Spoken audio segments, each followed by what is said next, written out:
पवार.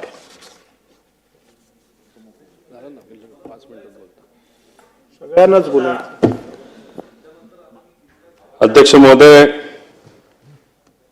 माझे अजित काका, महाराष्ट्राचे अजित दादा, विकासाचा वादा अजित दादा. आजचा हा प्रसंग माझ्यासाठी व सर्वांनाच प्रचंड भावनिक आहे. पवार साहेबांच्या बरोबर ज्यांच्याकडे बघून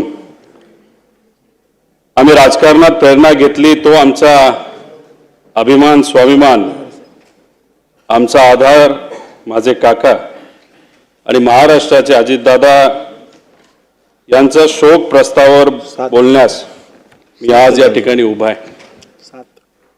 मुख्यमंत्री साहेबांनी हा शोक प्रस्ताव या ठिकाणी इथं मांडला आणि या प्रस्तावाला त्या ठिकाणी मी पाठिंबा देतो.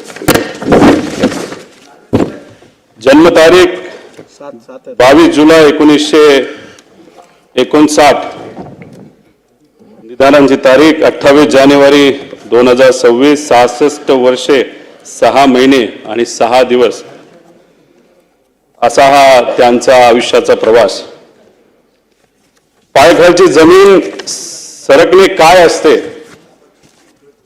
ते 28 जानेवारीला आम्ही सर्वांनी तिथं अनुभवलं. अजितदादांचं कार्य समाजकारणाचं असेल, राजकारणाचं असेल, हे 40 वर्षापेक्षा जास्त आहे. माझं वय 40 आहे, म्हणजे माझ्या वयापेक्षा जास्त अनुभव हा अजित काकांचा राजकारणामध्ये त्या ठिकाणी होता. आणि या सगळ्या गोष्टींबद्दल काही मिनिटात बोलणं हे तसं सोपं नाही. कितीही पानं वाचली तरी त्यांचा राजकीय प्रवास, सामाजिक प्रवास, त्यांनी केलेलं कामं, जेवढं बोलेल तेवढं कमी आहे, अशी ही परिस्थिती आहे. 1982 मध्ये छत्रपती सहकारी साखर कारखान्याचे संचालक म्हणून ते निवडून आले. त्यावेळेस सुरू झालेला प्रवास हा 2026 पर्यंत राज्याचे उपमुख्यमंत्री म्हणून काही काळ अजून त्यांना मिळाला असतं, काही वर्ष त्यांना मिळाली असते तर या महाराष्ट्राचं सर्वात प्रमुख राजकीय स्थान म्हणजे मुख्यमंत्री सुद्धा अजितदादा झाले असते, असा विश्वास हा आम्हा सगळ्यांना, महाराष्ट्रातल्या जनतेला अध्यक्ष महोदय त्या ठिकाणी आहे.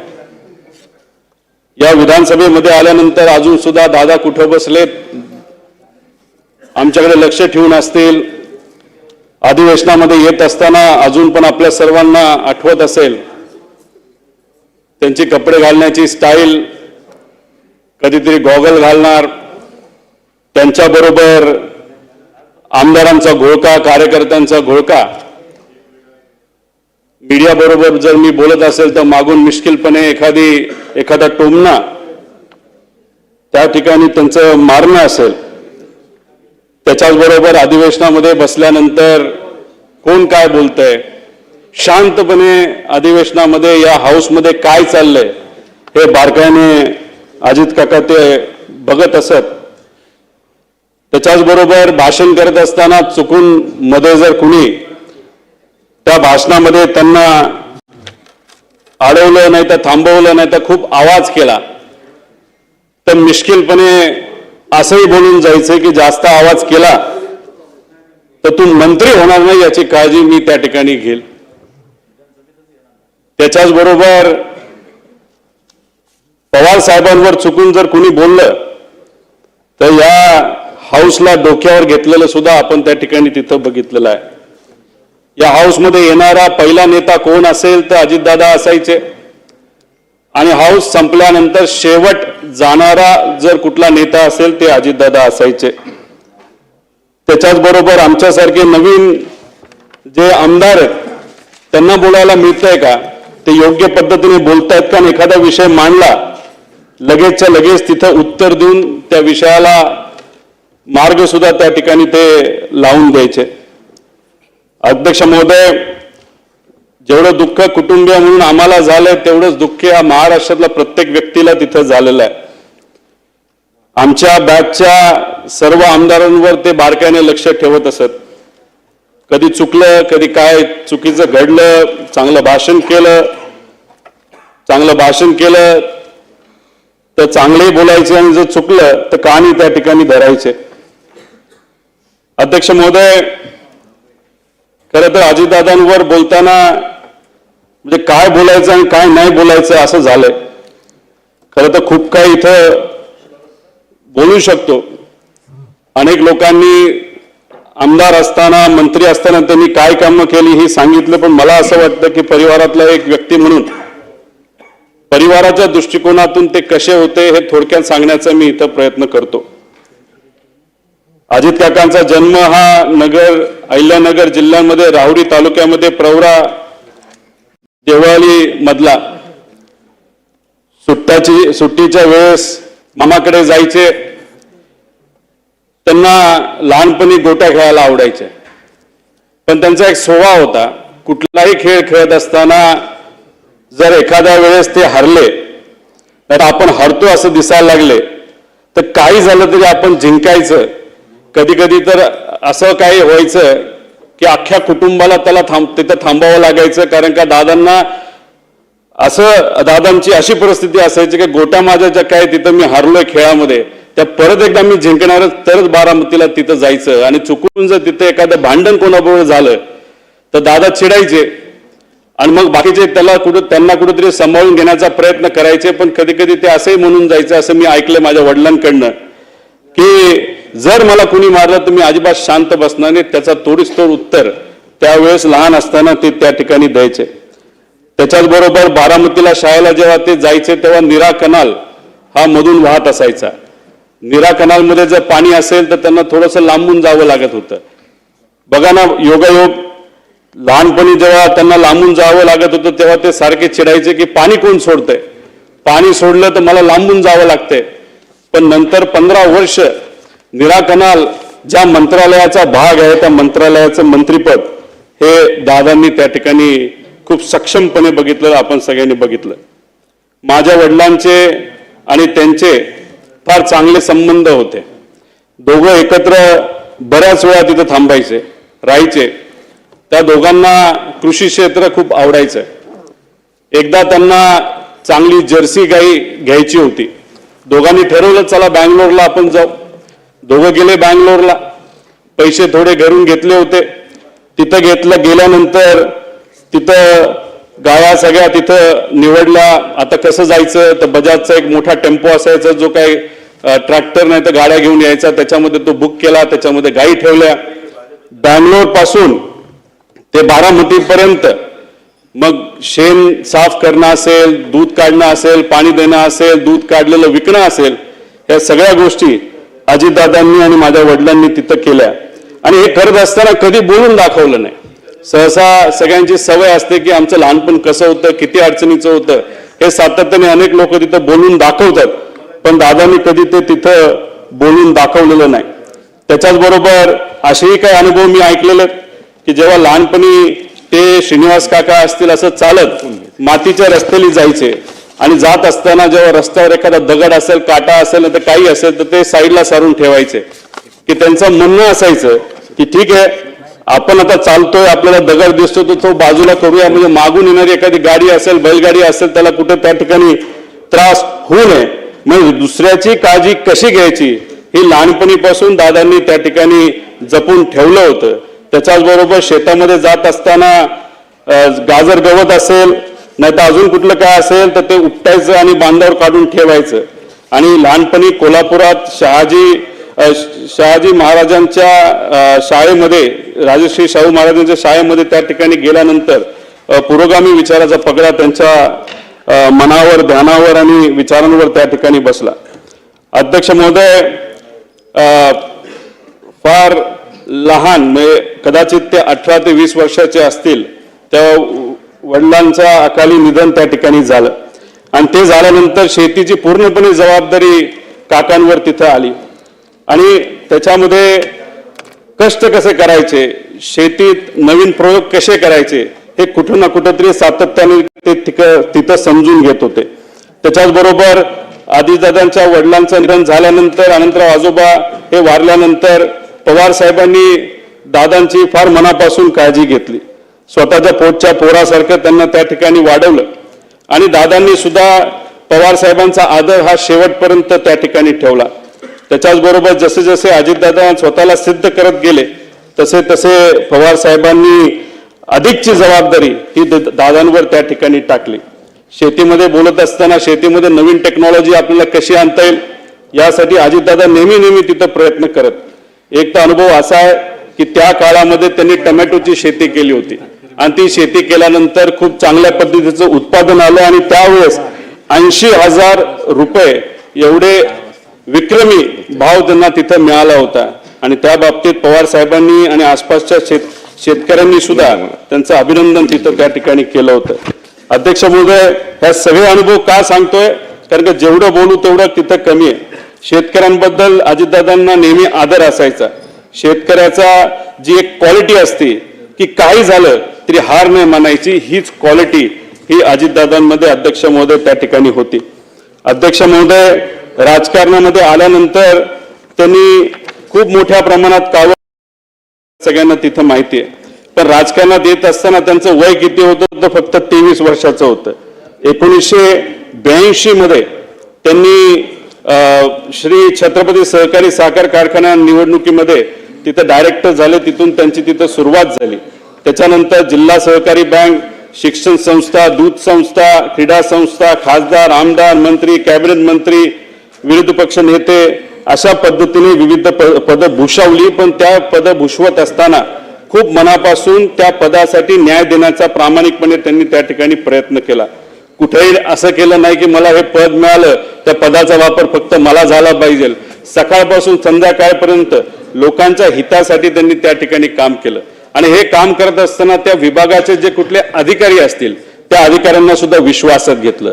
एखादा चांगला अधिकारी एखादी चांगली गोष्ट सांगत असेल आणि आपण मंत्री आहोत म्हणून त्याचा आवाज बंद करायचा नाही तर त्याला कमी लेखायचं, हे कधी दादांनी तिथं केलेलं नाही.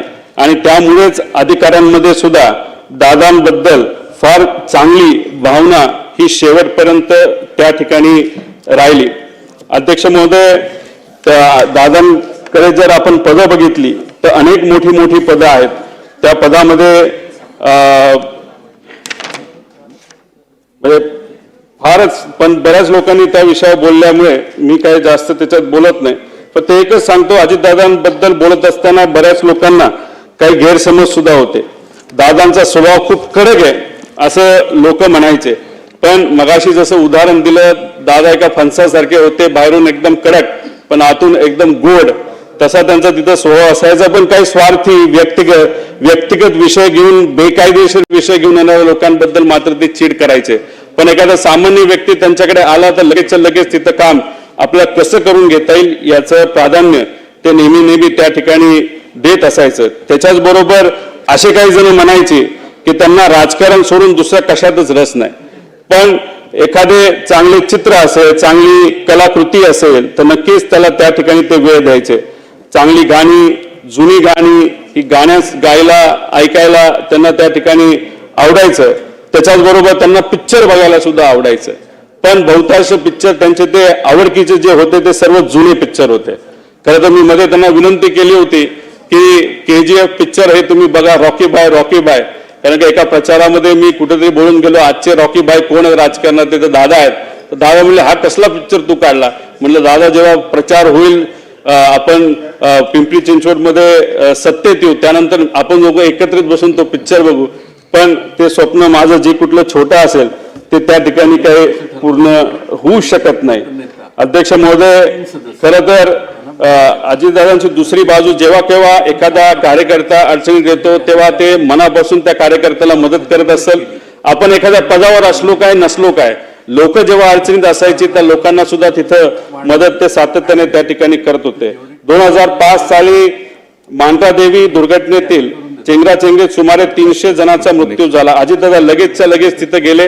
जी काय मदत आपल्याला शासनाकडनं, प्रशासनाकडनं आणि व्यक्तिगत करता येईल ती मदत तिथे असणाऱ्या लोकांना व त्यांच्या नातेवाईकांना तिथं केली. अध्यक्ष महोदय, पक्ष संघटना बांधणीमध्ये सुद्धा त्यांचं खूप मनापासूनचं लक्ष तिथं असायचं. कार्यकर्त्याला काय लागतं, कसं लागतं, त्यांना मदत कशी आपल्याला करता येईल. त्याच्याच बरोबर तरुणांना राजकारणाकडे आकर्षित करणं हे काय सहसा सगळ्यांना जमतं असं नाही. पण दादांच्या अवतीभोवती हे युवा कार्यकर्ते सातत्याने असायचे. अनेक युवा कार्यकर्त्यांना त्यांनी राजकारणामध्ये संधी दिली, आमदार बनवलं, आमदार झाल्यानंतर त्यांना मंत्री बनवलं. त्यामुळे नवीन कार्यकर्त्याला ताकद हे दादांना खूप मनापासून त्या ठिकाणी माहीत होतं आणि त्यांची ती आवड असायची. निवडणूक कशी लढवावी, कुणाला उमेदवारी द्यावी, कुणाच्या बंडखोरीला छुपा आशीर्वाद द्यावा, सत्तेची मोठ कशी बांधावी, सत्ता कशी मिळवावी, सत्ता कशी टिकवावी आणि सत्ता कशी गाजवावी, हे अजितदादांकडनं आपण सर्वजण शिकू शकतो. अध्यक्ष महोदय, खरं तर दादा जे काम मिळेल ते आपण करायचं. एखादा व्यक्ती आला, त्याला काम सांगितलं, दादांचा मूड जर खराब असेल तर मग चुकून दादा जर त्याच्यावर चिडले तर 5-10 मिनिट एकदा ते फोन करायचे, बाबा तुझं काम काय होतं, आणि लगेच ते काम तिथं करून दाखवायचे. पण त्यांना कुठेही इल्लीगल बेकायदेशीर काम हे कधीच आवडत नसायचं. त्याच्याच बरोबर संघटनेसाठी सुद्धा त्यांनी खूप मनापासून वेळ दिला. जेव्हा ते मुंबईत असायचे, गुरुवारी सकाळी 9 ते 12 वाजेपर्यंत मुंबईतल्या राष्ट्रवादी काँग्रेसच्या कार्यालयामध्ये ते बसून असायचे. त्यानंतर शनिवार आणि रविवार हा बारामती आणि पुण्यासाठी असायचा. मुंबईत जेव्हा अजित काका तिथं बसलेले असायचे, चुकून एखादा बारामतीचा कार्यकर्ता जर मुंबईत आला तर प्रेमाने त्याला सांगायचे, जेव्हा मी बारामतीत असेल तेव्हा तू तिथे ये, आता इथे येऊ नको, महत्वाचं काम असेल तर मी थोडा दिवस थांबायला काय हरकत नाही. त्यामुळे वेळेचं योग्य असं नियोजन, समजा एखादी बैठकीची वेळ त्यांनी दिली असेल सकाळी 7ची तर 7ला बैठक चालू व्हायची, 7 ते 10 मिनिटाचा वेळ असेल तर 10ला ती संपायची.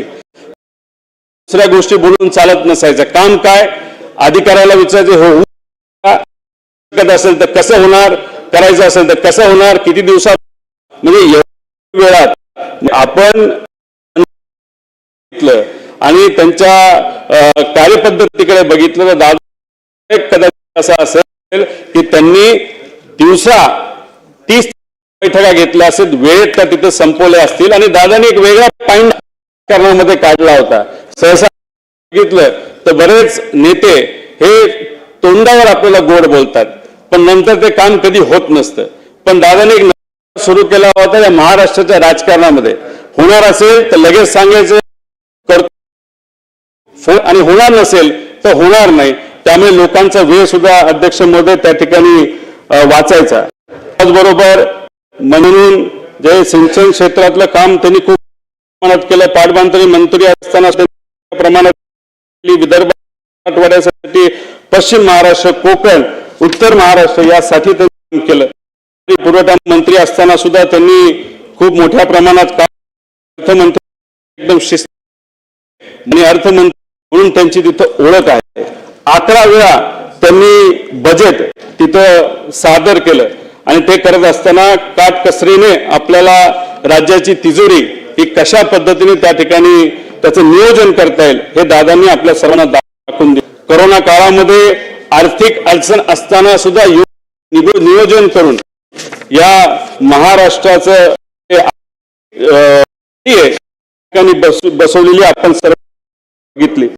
नियोजन समितीला भरघोस निधी दिला, प्रमाणात वाढ केली आणि ह्या सर्व गोष्टी महाराष्ट्राच्या विकासासाठी खूप मोठ्या प्रमाणात. त्याच्याचबरोबर ऊर्जा मंत्री असताना सुद्धा त्यांनी अशी कधी परिस्थिती आणली नाही की आपल्या ट्रान्सफॉर्मर पाहिजे, आपल्याला त्या ठिकाणी डीपी पाहिजे आणि डीपी तो MSEB कडे नाही. एवढं पैशाचं नियोजन चांगल्या पद्धतीने केल्यामुळे कोणालाही कुठल्याही शेतकऱ्याला त्या ठिकाणी अडचण झाली नाही. बरोबर महापरेशन, जेनको या तिन्ही कंपन्या आर्थिक दृष्टिकोनातून सबलीकरणाकडे दादांनी त्या ठिकाणी नेला. क्रीडा क्षेत्रात तर त्यांचं काम मोठंच आहे. पण मला फक्त एक गोष्ट या ठिकाणी सांगायची की दादांबरोबर असताना जेव्हा दादांवर बिनाबुडाचे त्या ठिकाणी काही बोलल्या जायचे तेव्हा दादांना खूप मोठ्या जनतेच्या विकासाचं राजकारण करत नको ते आरोप झाले. ज्या आयुष्यभर स्वच्छतेचा आग्रह धरला त्या राग उडवले गेले. त्यावेळी दादा किती अस्वस्थ व्हायचे हे आम्हा सगळ्यांना त्या ठिकाणी माहिती. विशेष म्हणजे यातील एकही आरोप या मंडळींना सिद्ध करता आला नाही. तर ज्यांनी त्यांच्यावर आरोप केले त्यांनीच नंतरच्या काळामध्ये त्यांची प्रशंसा केलेली आपण सर्वांनी बघितली. मी खरं तर विनंती करतो की आज दादा आपल्यामध्ये नाहीयेत. जे आरोप झाले नाही ते आरोपच होते, राजकीय कदाचित भाषण असू शकतात आणि मग अशा आरोप केले असतील तर आज दादा जर आपल्यात नसतील तर ते आरोप आणि ते डाग आज जर आपल्याला पुसता आले तर पाहिजे. त्याच्याबरोबर देवेंद्र फडणवीस साहेब हे दादांचे जिवलग मित्र म्हणून ओळखले जातात. त्यांना मी विनंती करतो की हे जे खोटे सगळे आरोप एका गठोड्यात तिथं बनवून या समुद्रामध्ये जर टाकून दिले तर मग मला असं वाटतं की त्यांना ती आदरांजली, खऱ्या अर्थाने आदरांजली असं आपल्याला कुठेतरी म्हणावं लागेल. अध्यक्ष महोदय, बाकी संस्थेमध्ये पण त्यांचं कार्य खूप मोठं होतं. काकांनी पीडीसीसी बँक असो, असो, VSI, PDEA अशा इतर संस्थांमध्ये सुद्धा खूप चांगल्या पद्धतीने काम केलं. पीडीसीसी बँक अख्ख्या भारतामध्ये फार आदराने कोऑपरेटिव्ह सेक्टरमध्ये तिथं घेतलं जातं. अजितदादा आणि बारामतीचं नातं फारच वेगळं. खूप मनापासून प्रेम करायचे आणि बारामतीकर दादांवर खूप मनापासून प्रेम करायचे. तिथे गेल्यानंतर कुठलाही विषय असेल तर दादा लगेचच्या लगेच तिथं सोडवायचे. झाडाकडे जेवढं लक्ष असायचं तेव्हा झाडाच्या फांदीवर लक्ष असायचं. एखाद्या मध्ये काय कुठली अडचण आहे, कोणाची अडचण आहे, कशा पद्धतीने आपला ऍडमिशनचा विषय आहे का, MIDCचा विषय आहे का, नोकरीचा विषय आहे का, लाईटचा विषय आहे का, एवढा मोठा नेता असताना, या राज्याचा उपमुख्यमंत्री असताना एखाद्या व्यक्तीला एखादा विषय सांगितला, एखादी अडचण सांगितली तरी लगेचच्या लगेच ती आपल्याला कशी सोडून देता येईल याचा प्रयत्न हा अजितदादाने तिथं केला. बारामती पॅटर्न काय असतं हे पवार साहेबांच्या विजनली अजितदादांनी त्या ठिकाणी सगळ्यांना दाखवून दिलं. विरोधक सुद्धा बोलत असताना भाषणात सांगतात की आम्ही या भागामध्ये बारामती करून दाखवतो. असा एक पॅटर्न हा अजितदादांनी अख्ख्या महाराष्ट्राला सोडा अख्ख्या देशाला तिथं त्या ठिकाणी करून दाखवला. तसंच काहीतरी पिंपरी चिंचवडमध्ये सुद्धा विकासाच्या माध्यमातून तिथं चांगल्या गोष्टी केलेल्या आपण सर्वांनी तिथं बघितल्या. अध्यक्ष महोदय, किती कमिटेड होते दादा काका हे मी तुम्हाला एका उदाहरणाच्या माध्यमातून तुम्हाला सांगतो.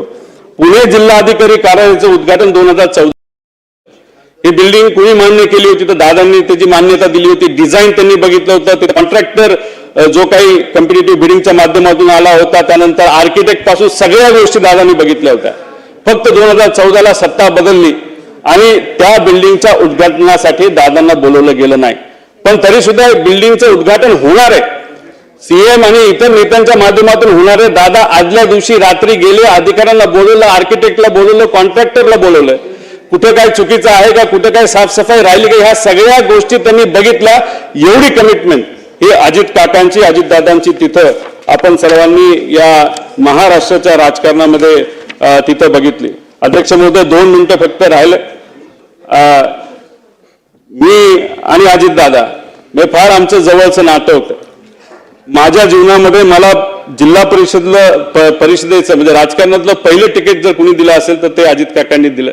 आमदारकीचं तिकीट जर कुणी दिलं असेल तर ते माझ्या काकांनी तिथं मला दिलं.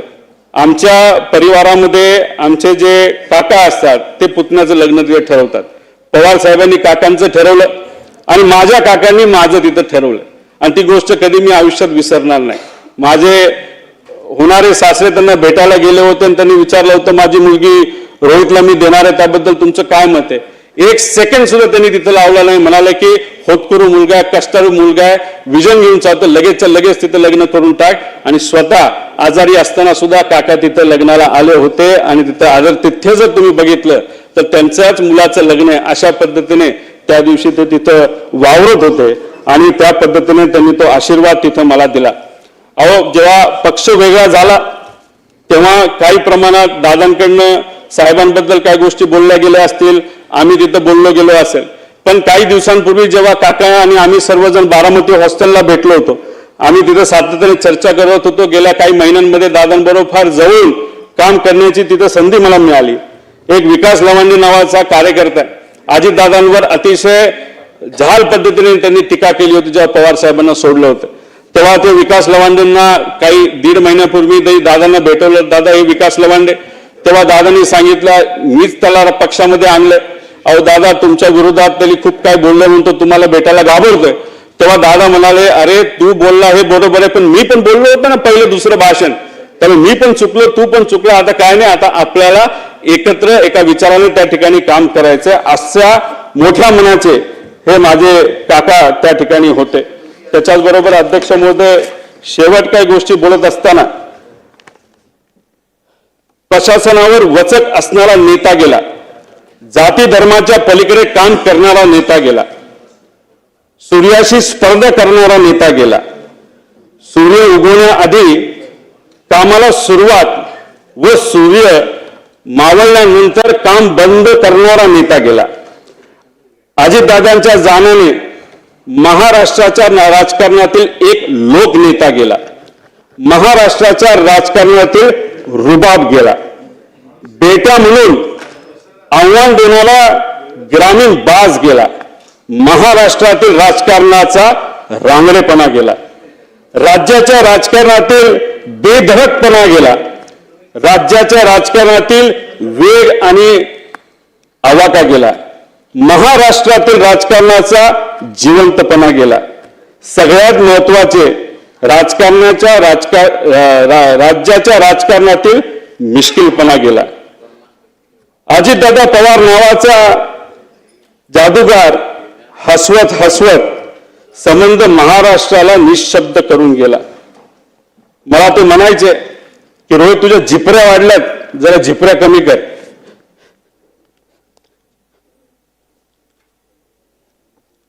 त्या दिवशी एक आदरांजली म्हणून तिथं मी माझे केस कापले. ते मला म्हणायचे तू जरा शारीरिक वजन वाढलंय, तू जरा शारीरिक वजन कमी कर पण राजकीय वजन वाढव.